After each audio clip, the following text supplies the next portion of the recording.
Today, I begin a new life. Today I shed my old skin, which hath too long suffered the bruises of failure and the wounds of mediocrity. Today I am born anew, and my birthplace is a vineyard where there is fruit for all.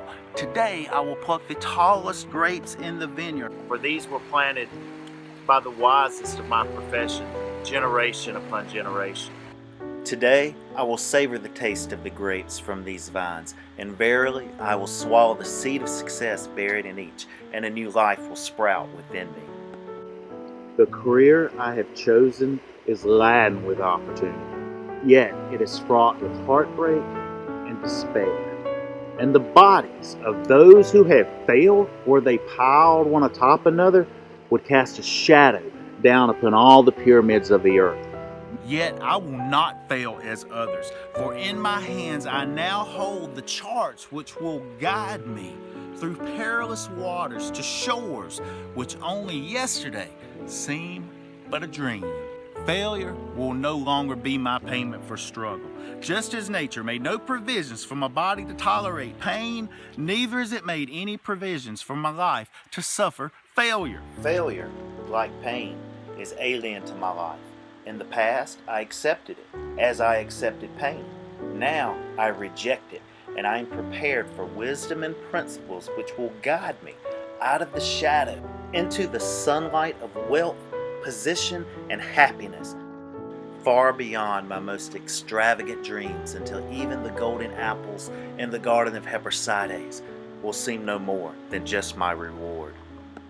Time teaches all things to he who lives forever, but I have not the luxury of eternity. Yet within my allotted time I must practice the art of patience, for nature acts never in haste. An olive, king of all trees, 100 years is required. An onion plant is old in 9 weeks. I have lived as an onion plant. It has not pleased me. Now was to become the greatest of olive trees, and in truth, the greatest of salesmen. And how will this be accomplished? For I have neither the knowledge nor the experience to achieve greatness, and already I've stumbled in ignorance and fallen into pools of self-pity. The answer is simple. I will commence my journey unencumbered with either the weight of unnecessary knowledge or the handicap of meaningless experience. Nature has already supplied me with the knowledge and the instinct far greater than any beast in the forest. And the value of experience is usually overrated, usually by old men who nod wisely and speak stupidly. In truth, experience teaches thoroughly, yet her course of instructions devours men's years, so the value of her lessons diminishes with the time necessary to acquire her special wisdom. The end finds it wasted on dead men. Furthermore, experience is comparable to fashion. An action that proves successful today will be unworkable and impractical tomorrow. Only principles endure, and these I now possess. For the laws that will lead me to greatness are contained in the words of these scrolls. What they will teach me is more to prevent failure than to gain success. For what is success, other than a state of mind, which too, among 1,000 wise men, will define success in the same words? Yet, failure is described one way. Failure is man's inability to reach his goals in life, whatever they may be. In truth, the only difference between those who have failed and those who have succeeded lies in the difference of their habits. Good habits are the key to all success. Bad habits are the unlocked door to failure. Thus, the first law I will obey, which precedeth all others, is, I will form good habits and become their slave. As a child, I was a slave to my impulses. Now I am a slave to my habits. As are all grown men, I surrendered my free will to years of accumulated habits, and past deeds in my life have already marked out a path which threatens to imprison my future. My actions are ruled by appetite, passion, prejudice, greed, love, fear, environment, habit, And the worst of these tyrants is habit. Therefore, if I must be a slave to habit, let me be a slave to good habits. My bad habits must be destroyed and new furrows prepared for good seed. I will form good habits, and I will be their slave. And how will I accomplish this difficult feat? Through these scrolls it will be done. The scroll contains a principle which will drive a bad habit from my life and replace it with one which will bring me closer to success. For it is another of nature's laws that only a habit can subdue another habit. So in order for these written words to perform their chosen task, I must discipline myself with the first of my new habits, which is as follows. I will read each scroll for 30 days in this prescribed manner before I proceed to the next scroll. First, I will read the words in silence when I arise. Then I will read the words in silence after I partake of a midday meal. Last, I will read the words again just before I retire at day's end. But most important, on this occasion, I will read the words aloud. On the next day, I will repeat this procedure, and I will continue in a like manner for 30 days. And then I will turn to the next scroll and repeat this procedure for another 30 days.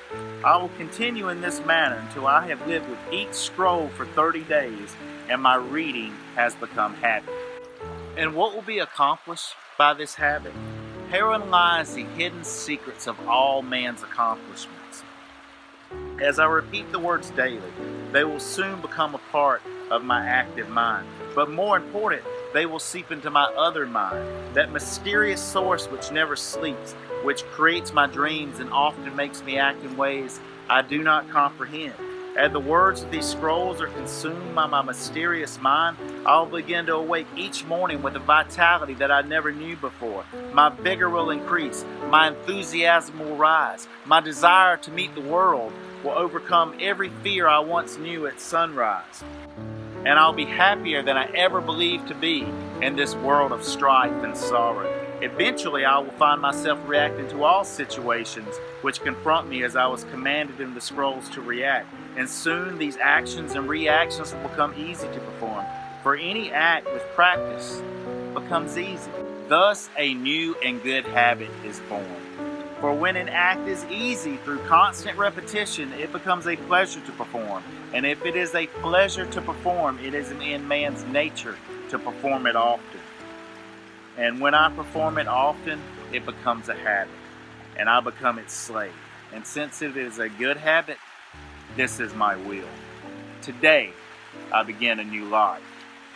And I make a solemn oath to myself that nothing will retard my new life's growth. I will lose not a day from reading, for that day cannot be retrieved, nor can I substitute another for it. I must not, I will not break this habit of daily reading of these scrolls. And in truth, a few moments spent each day is but a small price to pay for the happiness and success that will be mine. As I read and reread the words of the scrolls to follow, never will I allow the brevity of each scroll, nor the simplicity of its words cause me to take the scroll's message lightly. Thousands of grapes are pressed to fill one jar of wine, and the grapes getting pulp is tossed to the birds. And so it is with the grapes of wisdom of the ages.